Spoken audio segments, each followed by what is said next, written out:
telat oli mesin sehingga dia mengakibatkan kausan di metal. Nah, itu kalau didiamkan itu mengakibatkan karat di piston. Kayaknya udah nggak main-main tuh. Copotan aja mungkin 5 juta. Barunya bisa 40-50 juta. Ketika dari N ke D menjadi menghentak, dari P ke R menjadi menghentak, posisi berbelok, itu dia alhamdulillah hidup. Alhamdulillah hidup nih sobat ini nih. Tuh. Udah kayak gajah dong. Nah, ini baru hidup nih teman-teman, live.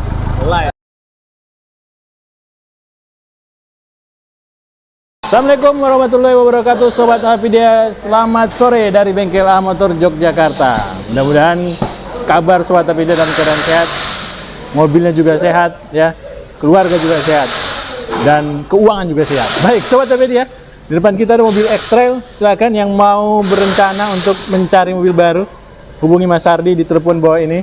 Ini mobil X-Trail, wah, keren. Tenaganya full, muatnya banyak. Apalagi ya? Ya pokoknya nikmati aja deh. Ini mobil yang sangat diidamkan oleh banyak orang. Baik Sobat Avidia, kita beralih ke konten lain. Apa yang mau kita bahas bersama Mas Hardi di sore hari ini? Baik, kita akan cari beliau. Nah, ini dia. Assalamualaikum warahmatullahi wabarakatuh, Mas Hardi. Waalaikumsalam warahmatullahi wabarakatuh, Pak Taufik dan juga Sobat Avidia. Wah, saya lagi ngobrol-ngobrol sama Mas Agus ini. Ini lagi menantikan apa ini, Mas? Ini mesin baru aja naik, Pak. Oh, YD25, mesin Nissan Navara. Ini baru saja naik, habis ganti banyak nih. Ada stang piston, ada crankshaft kita undersize, silinder headnya kita ganti, klepnya karena dia nabrak kan, akhirnya kita ganti klep yang silinder nomor 2, dan beberapa item permajaan yang ada di mesin ini kita tinggal nunggu starter aja. Gimana Pak? Sebentar Mas, ini Mas bilang tadi klepnya nabrak. Iya. Kenapa? Kok bisa nabrak? Nah, pertama awal mulanya dia telat oli mesin sehingga dia mengakibatkan kausan di metal. Nah, efek kausan metal itu dia lama-lama terjadi ketukan. Efek dari ketukan itu dia mengendorkan ini Pak, mur connecting rod atau stang piston, sehingga stang pistonnya dia kendor atau lepas sehingga mengakibatkan gap di sana. Akhirnya satu ketika si salah satu gelangan atau ini ya pemegang untuk connecting rodnya atau stang pistonnya itu lepas, sehingga piston ketika dia didorong ke atas karena lepas dari ininya dudukannya, akhirnya nabrak klep. Karena nabrak klep bukan hanya satu kali tabrakan, tapi kan mesin ini kan ketika salah satu silindernya lepas atau mati atau tidak terjadi kompresi, itu kan silinder 1, 3, 4-nya masih muter, Pak, ya, masih jalan. Crankshaftnya karena dia 3 ini masih muter, crankshaftnya tetap masih muter juga. Akhirnya crankshaftnya nabrak-nabrak terus tuh ininya apa namanya, stang pistonnya. Untungnya nggak sampai kena ini jebol blok mesinnya, tapi dia hanya nabrak terus klepnya. Semua klep ganti? Nggak, hanya silinder 2 saja. Kayak gitu. Sehingga dia selain timbul suara kasar, itu mobil ini diderek ke sini. Itu dia berakibat pada tadi efek dari itu tabrakan itu tadi, crankshaftnya harus di undersize, stang piston harus diganti, kemudian headnya itu karena dia sistemnya rata kan Pak, bukan yang berkubah itu pun juga dia luka. Akhirnya pernah juga di slap dulunya, kalau kita mau kejar slap untuk bagian silinder itu saja itu nggak nyampe. Akhirnya kita ganti silinder head ini, dia baru itu masih mengkilat Pak, masih bau Thailand ini Pak. Baru dari Thailand itu ada videonya. Gitu. Baik, Sobat Avidia, kita kembali ke konten baru nih Mas Hardi nih. Ya, konten apa? Konten kita ini berurusan dengan servis. Wis. 1 tahun sekali wajib datang ke bengkel. Itu harus ngecek apa Mas? Yang wajib dicek oleh Sobat Avidia? Kalau 1 tahun sekali itu oli mesin udah pasti ya. Oli mesin udah pasti. Tapi ada 3 poin yang harus kita saksikan dan juga cek teman-teman. Di luar dari oli mesin ya? Di luar dari oli mesin dan di luar dari tune up. Ini adalah ekstra. Pertama kita harus jelaskan dulu rem. Nah, ini Pak. Ini udah kita buka remnya Pak. Sebentar, saya bawa ini lampu Petromax. Oke. Yang sering mati itu maksudnya. mati hidup ya. Nah, ini dia. Nah, rem ini Pak, ini dia 100 atau ke 100. 1 tahun sekali itu dia harus dilakukan pembongkaran. Yang dibongkar apa saja, kaliper kita buka, kemudian rem ini, kampasnya ini kita cek. Bukan hanya cek ketebalan, tapi juga kita amplas Pak, supaya kotoran ini kan senantiasa terkontaminasi dengan kotoran. Nah, ini kita selain bisa menyaksikan ketebalan di sini, kalau kita bongkar kita bisa membersihkan. Kemudian di samping membersihkan rem kampasnya ini juga kita cek piston-pistonnya. Di sana piston itu terdiri dari seal rem, kemudian ada pistonnya itu sendiri, plus kita harus bleeding minyak remnya. Kenapa? Karena minyak rem ini kan dia ketika dia kena panas, maka bagian kalipernya kalau pengereman itu kan pasti kan panas, Pak. Iya. Teman-teman bisa membuktikan ucapan saya. Kalau teman-teman habis jalan, kemudian teman-teman sampai di garasi, coba sekali-kali pegang ini. Apa ya, Be? Cakramnya? Pasti panas lah. Panas itu. Nah, teman-teman pakai termometer aja, nggak usah dipegang. Iseng aja pakai termometer tit gitu. Itu 60 derajat ke atas pasti. Pasti. Itu kita pernah dulu menggunakan termometer dan kita cek, kadang ada yang 70, kadang ada yang 80 gitu. Tergantung sih kondisinya apakah macet atau enggak. Kalau macet bisa jadi mengangah, Pak. Ini cakram nih mengangah nih. Dia mengangah itu panas merah, Pak. Kemerahan. Udah kayak mobil balap ya? Ya kayak mobil balap bener. Nah, kalau dia macet gitu. Nah, sehingga 1 tahun sekali itu harus dilakukan pengecekan.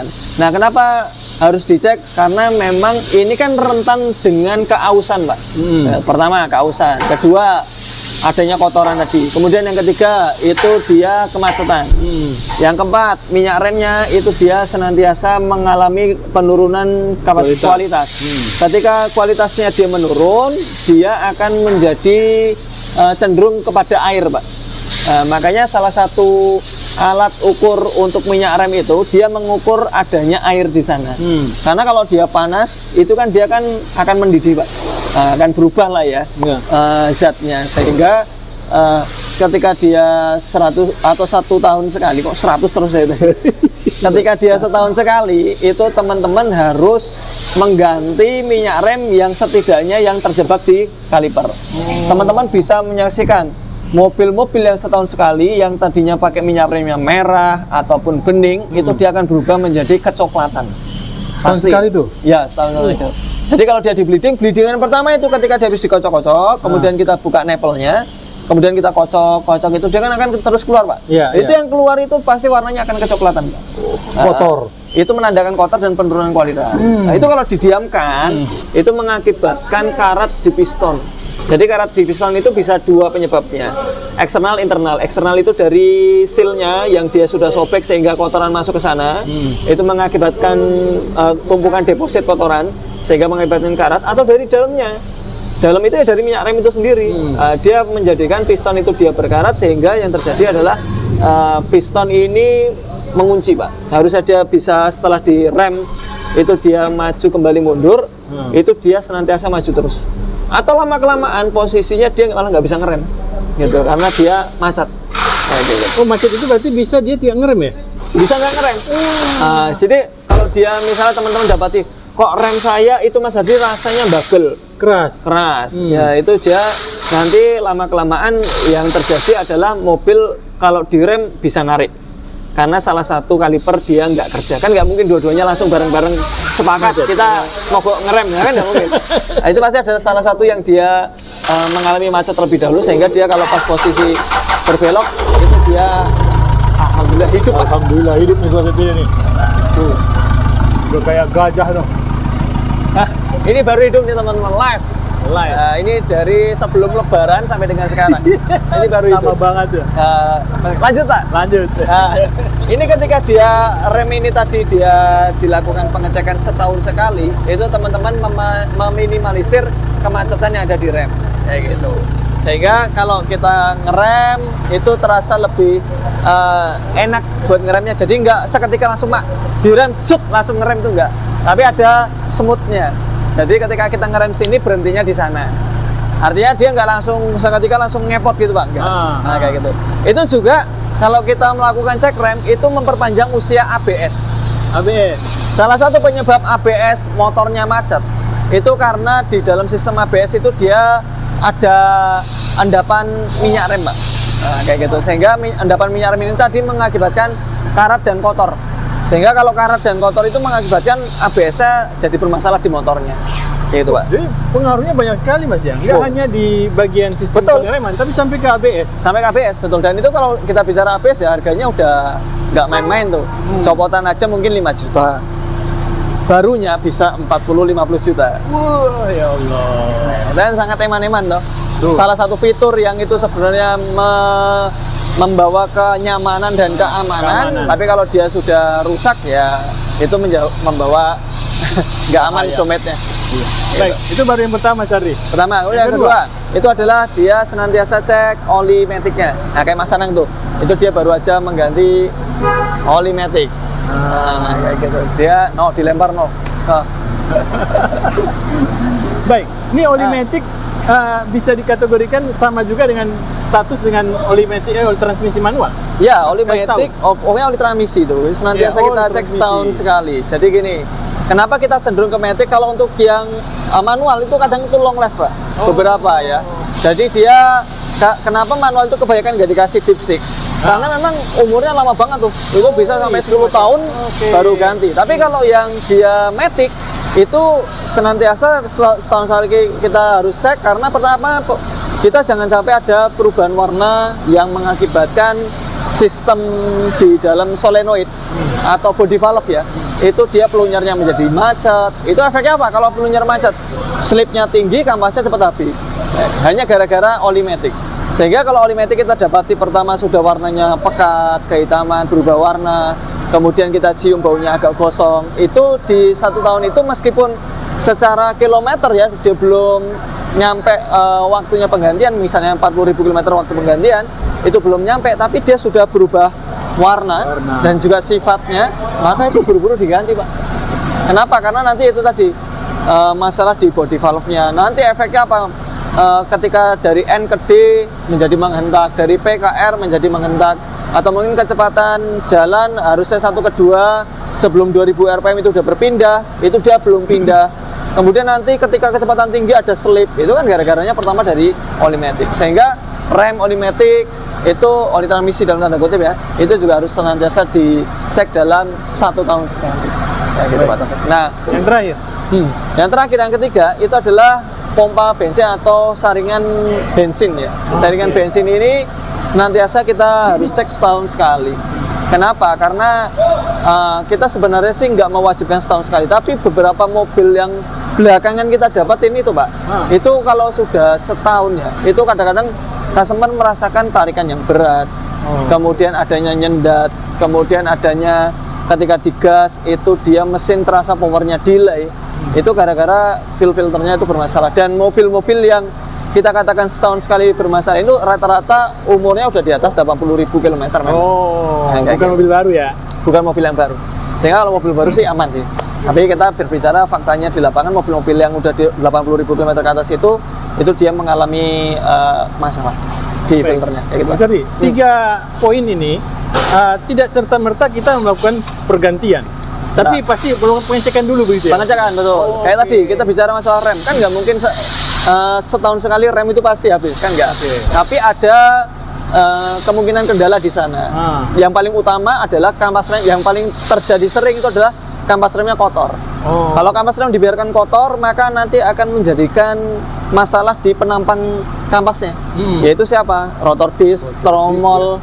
Itu nanti dia menjadi ngantong.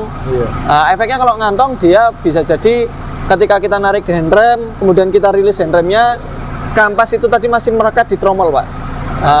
Gitu. Nempel, betul. Karena apa? Dia menempel karena ngantong duluan tromolnya, atau mungkin ngantong itu. Ngantong dan juga kotor. Kan kalau kampas rem belakang kan beda kayak cakram depan ya. Iya. Kalau yang tromol-tromol itu dia kan persentuhan terhadap tromolnya itu jauh lebih merata, jauh lebih lebar. Kalau disc brake kan segini ya, anggap aja. Tapi kalau yang dia brake shoe itu modelnya dia kan separuh lingkaran. Iya, sabit ya. Dan dia meskipun leading trailing hanya beberapa yang bersinggungan, tapi dia cenderung lebih merata ketika dia ditarik handremnya. Nah, akhirnya apa? Ketika dia kondisinya itu sudah kotor, Pak, terlebih habis dicuci, itu dia lengket, Pak, kalau ada kotoran di sana. Nah, setahun sekali tuh diamplasin, dibersihin, supaya apa? Nggak terjadi ngantong, supaya apa? Usahanya penampangnya ini lebih panjang, gitu, Pak Taufik.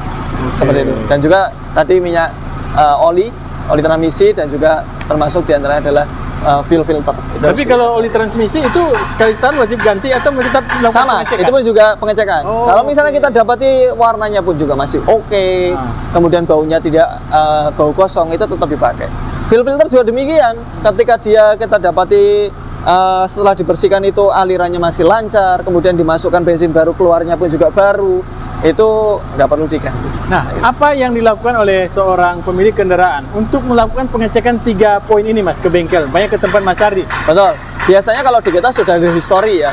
Jadi kita harus hafal tuh. Kalau misalnya kita cek historinya dalam 1 tahun dia belum melakukan pengecekan 3 hal ini, maka kita akan lakukan pengecekan 3 hal tersebut dengan estimasi disebutkan di awal. Gitu. Tapi kalau misal teman-teman baru megang mobil baru misalnya, atau mungkin nggak punya bengkel langganan, request saja. Setidaknya sebelum Lebaran teman-teman lakukan ini. Kan gampang patokannya.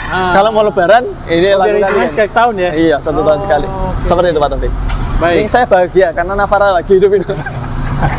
Tapi dia suaranya tuh gemuruhnya tuh. Ya betul, karena memang dia pakai knalpot yang nggak standar. Sistem turbo pun juga dia nggak standar, dan EGR juga ditutup Pak. Sehingga suaranya memang agak sedikit garang dibandingkan dengan Navara pada umumnya. Kayak gitu. Semoga video dari kami bermanfaat teman-teman, dan juga kalau teman-teman punya pengalaman lainnya setahun sekali apa yang harus dicek, silakan tinggalkan komentar di kolom komentar. Terima kasih. Assalamualaikum warahmatullahi wabarakatuh. Waalaikumsalam warahmatullahi wabarakatuh.